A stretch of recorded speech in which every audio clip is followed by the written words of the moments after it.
Cette voix qui perce les cieux pour en libérer le paradis baigne dans la musique depuis qu'elle est toute petite. Son papa était guitariste avec Petula Clark. À 8 ans, il lui offre un piano et c'est tout son destin qui se règle comme du papier à musique.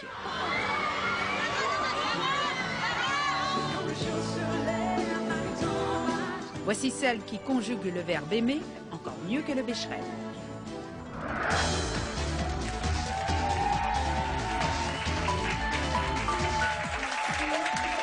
Clara Fabian, bienvenue à la Fosse aux Lions. Merci beaucoup. On a presque envie de vous dire bienvenue au Québec parce que maintenant, c'est devenu de la visite rare. C'est vrai, mais c'est vrai que, oui, comme pour vous, c'est toujours dépendant à une apparition. Moi, je viens tellement souvent pour des raisons complètement personnelles que j'ai pas l'impression de m'absenter vraiment très, très longtemps. Pas plus d'un mois et demi. En tout cas, tous les 2 mois, j'essaie de revenir. Ah oui, c'est vrai? Oui, mais c'est vrai que, je fais pas trop d'apparitions.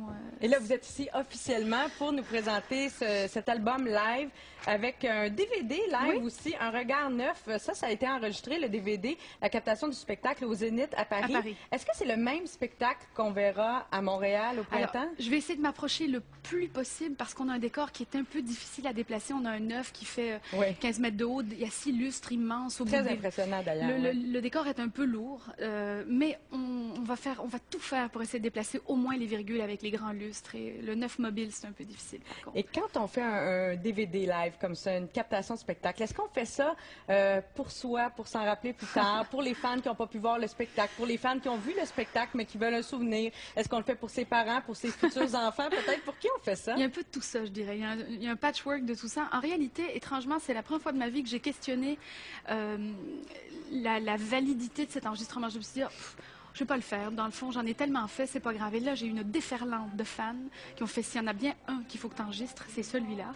Donc, je l'ai fait beaucoup plus pour eux que pour moi. Et d'ailleurs, tout le bonus tourne autour de cette réalité de ma relation avec eux, à quel point aujourd'hui ils sont la quintessence vraiment de ce qui se produit. Bien sûr, un artiste, son courage, sa persévérance, mais le public, en tout cas ceux qui nous suivent avec autant de ferveur, sont une motivation vraiment fondamentale dans ce qu'on fait. Et effectivement, on voit ça bien dans le bonus dont vous parlez, le journal de Lara, qui a été tourné un peu partout dans cette tournée-là, entre les Antilles et Moscou, entre autres. Et moi, je ne savais pas qu'à Moscou, vous avez l'air d'avoir un gros public à Moscou. C'est là qu'on vous voit participer à la Star Academy russe en chantant en français. Oui, alors ils sont vraiment fervents de notre langue. Ils l'aiment particulièrement, la connaissent, que ce soit du point de vue de la littérature ou de la musique. Ils en mangent vraiment, ils aiment les artistes francophones à travers le monde et les plébiscites. Et c'est vrai que moi, j'ai vraiment un très beau public. Chaque année, je vais chanter au moins 3-4 soirs à Moscou. Là où, en juin, je vais faire le Kremlin aussi. Ah oui. Quand j'étais à Montréal pour aller voir Sting, j'ai découvert un artiste en première partie qui s'appelait Chris Botti, dont je suis fan aujourd'hui. Vous, quand vous allez en Europe, vous amenez un artiste qui s'appelle Nicolas Ciccone. Oui. Le faites-vous par plaisir pour vous d'amener un artiste québécois? Et quel plaisir tirez-vous de présenter ces nouveaux artistes-là? Parce que ça a été la folie totale là, pour lui. Là. Pour lui, ça a été vraiment énorme. Et mais la véritable raison, c'est effectivement l'affection qu'on porte à un artiste et la volonté de se dire qu'on fait partie de cette chaîne, de ce maillon. On est un des maillons de cette chaîne. Et qu'après, avant nous, il y a du monde. Et Nicolas fait partie de ces gens qui continuent le chemin des artistes, tout simplement. Et puis les Français ne connaissaient pas son travail. C'est un auteur-compositeur exceptionnel. C'est aussi quelqu'un qui a une voix, une signature vocale vraiment particulière. Et que moi, je trouve très intéressant. Et puis aussi parce que l'équipe à laquelle il appartient Lise Richard est une personne dont je suis très, très proche. Et pour moi, c'était un peu renvoyer la balle à la famille, d'une certaine manière. Voilà. La famille, bon, vous parlez de cette famille québécoise. Je vous entends discuter depuis le début. Et moi, ce qui m'a toujours fasciné chez vous, et je veux savoir si c'est conscient ou inconscient, c'est le mystère qui vous entoure. Est-ce que c'est une bulle dans laquelle vous vous protégez? Votre arrivée au Québec a été une sorte de mystère. Votre départ du Québec, à un moment, l'a été aussi. Votre retour, 2 soirs seulement, devient un mystère. Vous avez été malade entre-temps. Il y a toujours cette espèce d'aura autour de vous que vous contrôlez?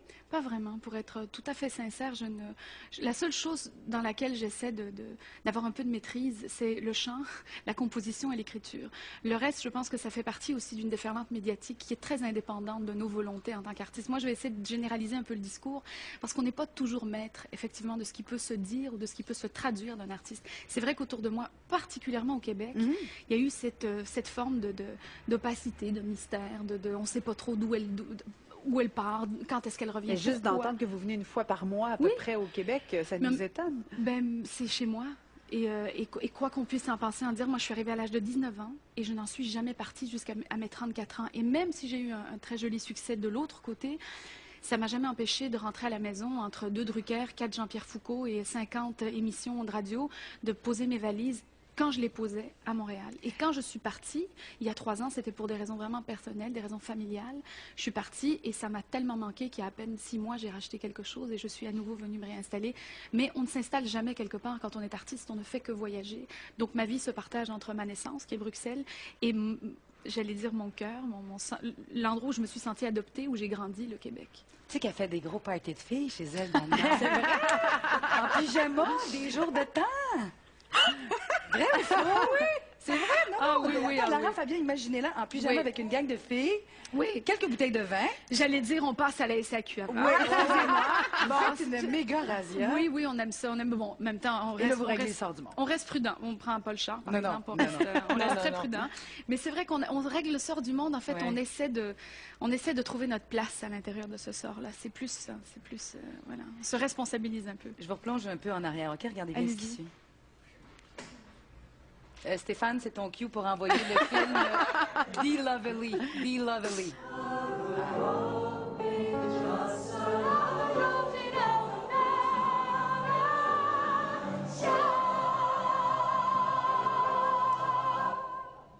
Very good. Thank you. Thank you all. Alors, c'est le faux Cole Porter qui vous dit « very good ». On vous voit à quelques reprises dans ce film-là qui raconte l'histoire donc du compositeur Cole Porter. Quel plaisir avez-vous eu à faire du cinéma où on utilise votre talent de chanteuse? Effectivement, il y a toujours une corrélation avec la musique. Donc là, on est un peu moins, j'allais dire, on est un peu moins dans la zone à risque parce que le metteur en scène continue d'être le chant et la musique. Alors ça va. Pour moi, c'était parce qu'il y avait Erwin Winkler en face de moi, il y avait Kevin Kline, Ashley Judd, il y avait du monde, Natalie Cole. C'était gros d'appartenir à un casting comme celui-là. Et en même temps, comme c'était chanté, j'étais pas si mal lotie, mais ça a été ma première expérience cinématographique et ça m'a ouvert au désir d'en faire encore plus. Il paraît que vous avez eu des offres, c'est vrai? Vous avez eu d'autres offres pour jouer autre chose que des chanteuses? Oui, mais ça, c'est vraiment ma volonté.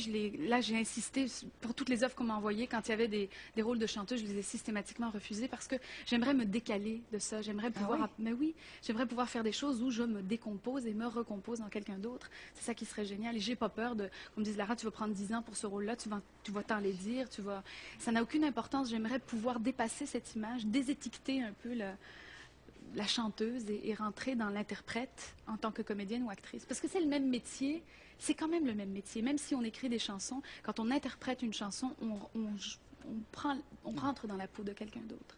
En terminant, Lara, on aimerait savoir sur quoi vous travaillez pour la suite, parce que là, vous venez nous présenter ça. Il y aura les spectacles à Montréal.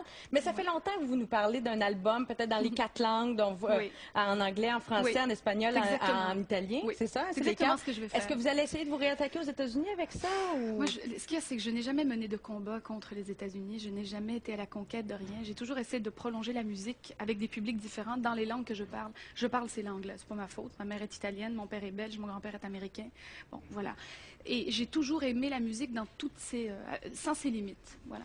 Donc, effectivement, un album en 4 langues, ça, c'est la prochaine chose que je vais faire. Mais en attendant, je vais m'orienter vers le théâtre, vers le cinéma qui s'ouvre. Et c'est vers là que je vais en ce moment. Et peut-être un film, enfin, on vous le souhaite. Et donc, à Montréal, à l'Olympia de Montréal, les 27 et 28 avril prochains. Il n'y aura pas d'autres dates, peut-être au Québec, peut-être bon, pour l'instant, on a ouvert ces 2 dates-là. C'est sûr que là, en ce moment, on s'occupe de présenter quelque part en amont un regard neuf qui est... Parce que vous me disiez, il sera le même. Je vous ai répondu non à cause du décor, mais il sera le même musicalement.